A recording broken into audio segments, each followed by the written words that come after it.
Hello, everyone. My guest today is Julia Dexter. She's the CEO of Squiggle Park. We spent a few minutes talking right before we hit the record button. I'm super impressed. An Olympian, someone that is one of the best kayakers in the world, moved to Halifax from Ontario 24 years ago to pursue her kayak dreams. I've always been super impressed by just the sheer drive and motivation that athletes in general, but Olympians in particular, are able to display to just, get their skill set to the next level. And I'm sure that there's a link here with all your business success as well.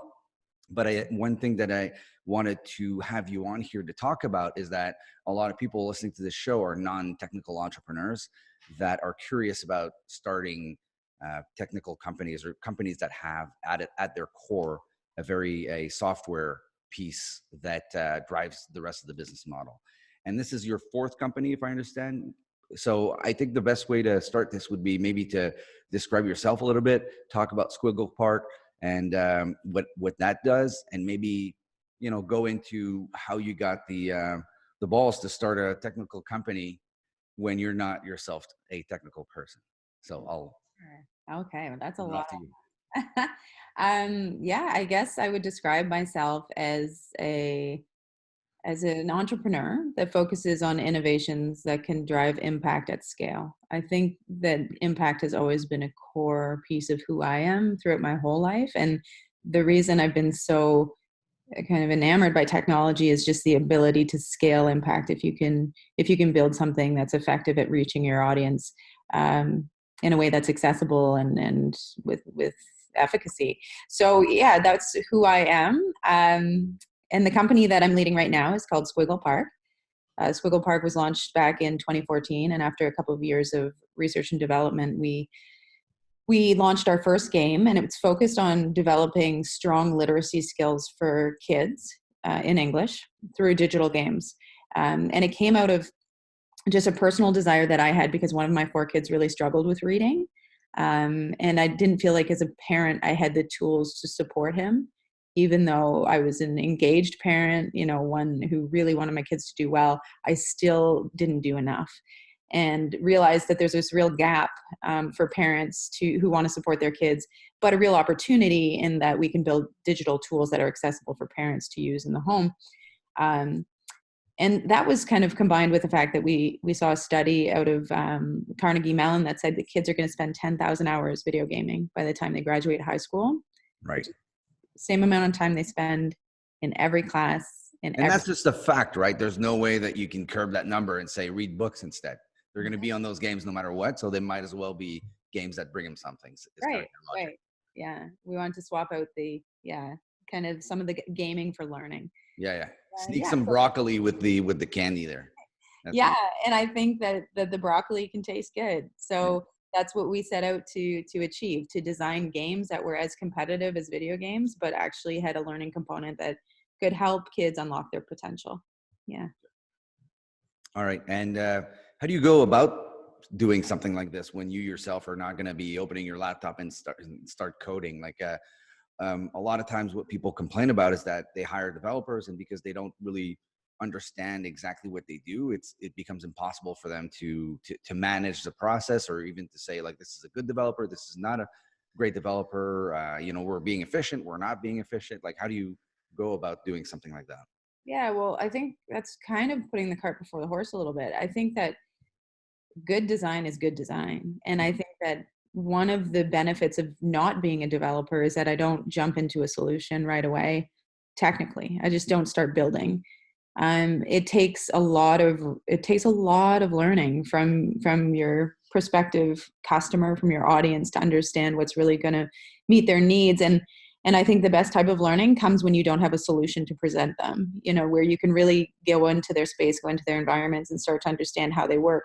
We spent months in the classroom before we had a product that was, able to be launched. And the first product that we brought to the classroom was embarrassing, frankly. It was really, really. Well, I like this saying. I'm not sure who came up with it, but if you're not embarrassed by your version 1, you shipped too late. Yeah. There's a lot of learning that happens there, I bet. We absolutely succeeded in that respect. Okay. And I think that goes back to my roots as a graphic design student at the Nova Scotia College of Art and Design. I didn't know how to use a computer. You know, I was older than everybody else because I'd gone back after my career as an athlete. And I was asked to use programs like Photoshop to create, you know, digital compositions. I didn't know how. So I would sneak into the print shop late at night and I'd be cutting up magazines and pasting them and creating my own, you know, very analog designs, Right. photocopying them and then submitting them. The results that I ended up having were far and away better than my classmates because I wasn't bound by the limitations of the technology. And I think that's really stuck with me. And I think that's a real value that non-technical founders bring to companies. And they shouldn't undervalue that. They should always make sure their voice is heard from a product side if that's their interest. Now, there is a real challenge, though, when you're starting to hire developers and technical people to really make sure that you understand it. And it took me years. I'd say it took me a good, you know, maybe 8 years before I felt very confident that I knew what I was looking for in a developer. So I always looked for people first, people who were agile, people who were learners. Yeah, I would always look for somebody, and actually it was something that I would suggest. Look for somebody who shows the capacity to constantly be adapting and learning, because technology is always changing, and you need. It took you. I want to go back to that. It took you 8 years to feel confident that you could manage a developer. Just that I knew what type of person to look for to build our team. I didn't ever even have. So I had in my first software company, my co-founder was relatively technical, and I think if you can find a technical co-founder and you're working on a technical project, that's the best. Like, I think having a technical co-founder, if you're very compatible and you have, you know, complementary skill sets, highly recommend that be the way to go. But if you don't, you have to build a team around you that's going to support you. And so how do you find those people and what do you look for? And I guess adaptability and the desire to learn is one of those characteristics I'd always look for. Yeah. So yeah, I think it took me 8 years to really understand, to be able to sit down and interview a developer and say, yeah, that person's going to be a rock star. Okay. So the primary thing that you're looking for is adaptability. And why is that important? Well, because you never know if the technology is going to change and you have to pick up a new language or you have to learn a new integration you have to think outside the box about how one of your business systems has to be represented in a digital way to make things more efficient within your company. So yeah, so you can't just have a technologist that is so bound to what they know. They have to constantly be learning. I know that one trick that I've been using is looking for passion projects. So when you start talking to someone and they're like, oh yeah, I built this app for my kid, or actually my co-founder in this business, in the OB business, builds clocks. Like that's so cool because he needs to build like the integrated systems and stuff like that. And so he's like super full stack because he does code, but he also does like the machine part of it and stuff like that. So that type of projects just denotes a certain level of curiosity that speaks to agility and adaptability, like you just said. I love that. Super full stack. Take me back to that demo in the classroom. How bad was it? Bad. It was bad. How was it put together?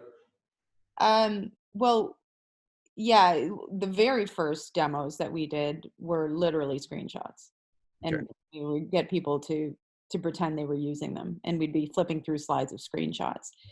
But when we got to an actual technical product that we were trying out in classrooms, yeah, we had major technical challenges. Like, and we hadn't addressed the user need, right? We had missed. Okay, for instance, we were in kindergarten classrooms, grade 1 classrooms, and we had a login process that took them like 45 minutes to log in because they didn't understand how to log in. And we realized immediately, if we don't get them to log in about 60 seconds, teachers aren't going to use our products. Right. And so that's probably one of the good early examples. Right. And I guess in games, it's particularly difficult because even if you, if you meet the game design document and the game does exactly what the intention is, but in the end, people don't engage with it, you haven't really created any. Oh, sorry, phone's ringing. Forgot to put the do not disturb thing here. I'm gonna do that right now. There we go. I was gonna say if you're creating something in a game where people just aren't having any fun with it, that's the ultimate. But I think that's true for all software.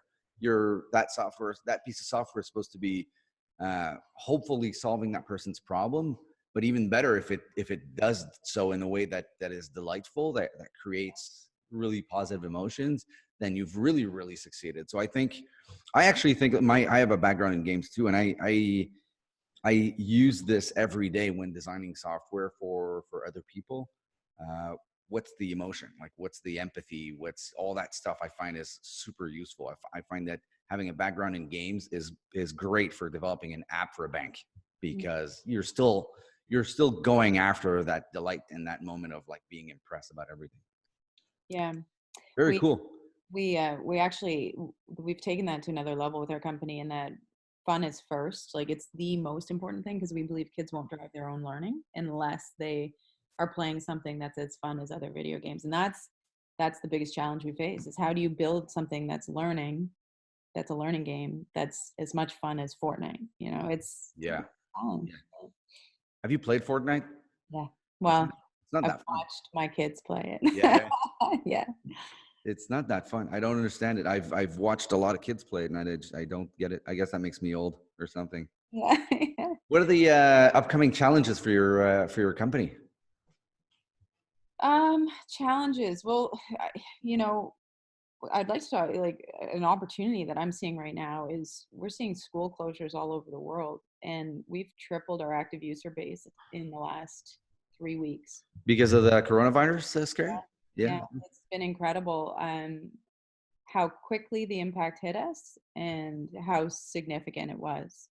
Overnight, we saw a tripling of our highest active user base we've ever seen. And we've been really, like, my daily schedule these days is fielding calls from districts who are having to plan for this urgent kind of close down without any budgets set aside for completely online learning. So it's been a really interesting thing for us, because it's kind of a window into what the world would look like if we did have to do online learning kind of exclusive. Right. But yeah, so I think that just managing that has been a bit of a challenge, because I think, you're growing at a relatively good pace, and then something happens to change that growth, either good or bad, and you have to adjust. So I think that managing that has been it's been a new challenge, but a good one. I think it speaks highly to your dedication to adaptability, because what you just described is a situation that required you guys to be extremely adaptable. There's no way. You probably didn't really see this coming, and yet, I don't want to say that you're profiting from the situation, but there was a disruption, and you came out on top for a lot of different reasons. And I'm betting that it's still, it sounds like amazing when you triple your user base, but I'm assuming that it comes with its own sets of challenges. Oh, for sure.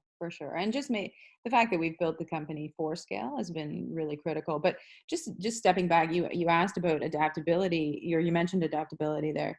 When we started this company, we had a traditional business model. We resold to schools and districts, very traditional education technology.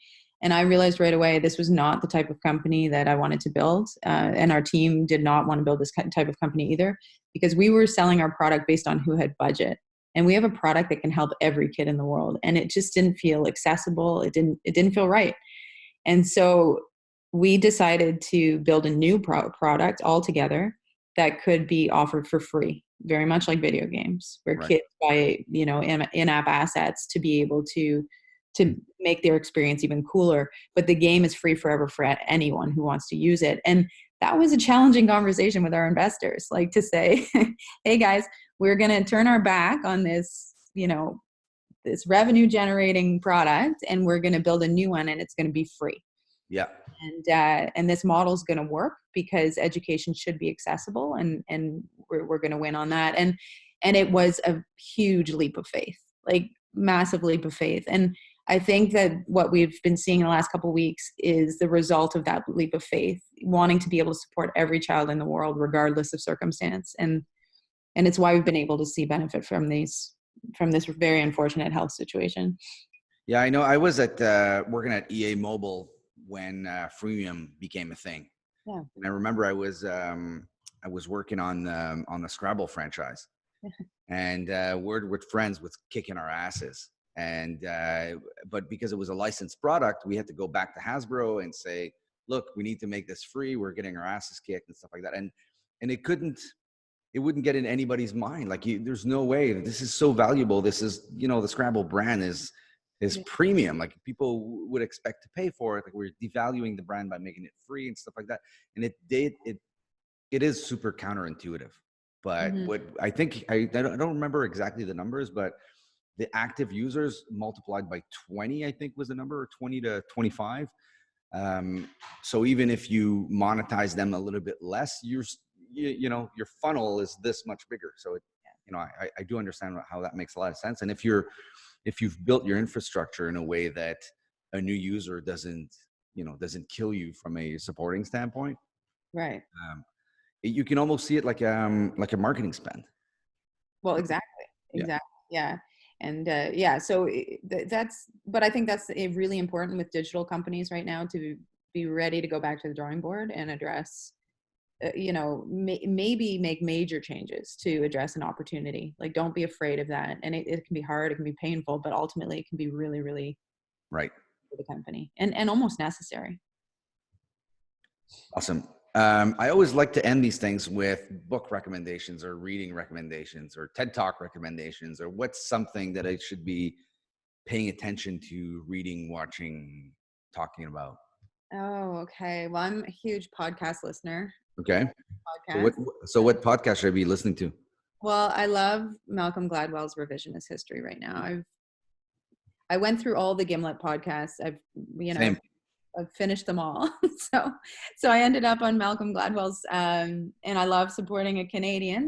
But I just find the reason I love Gladwell, I think, is because he makes you think about things in different ways. And yeah, they're great. And I haven't jumped into his audiobook yet, but I heard that his audiobook is exceptional too. Okay.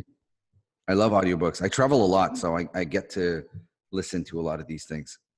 Okay, well, this one is called Talking to Strangers. I've heard about that.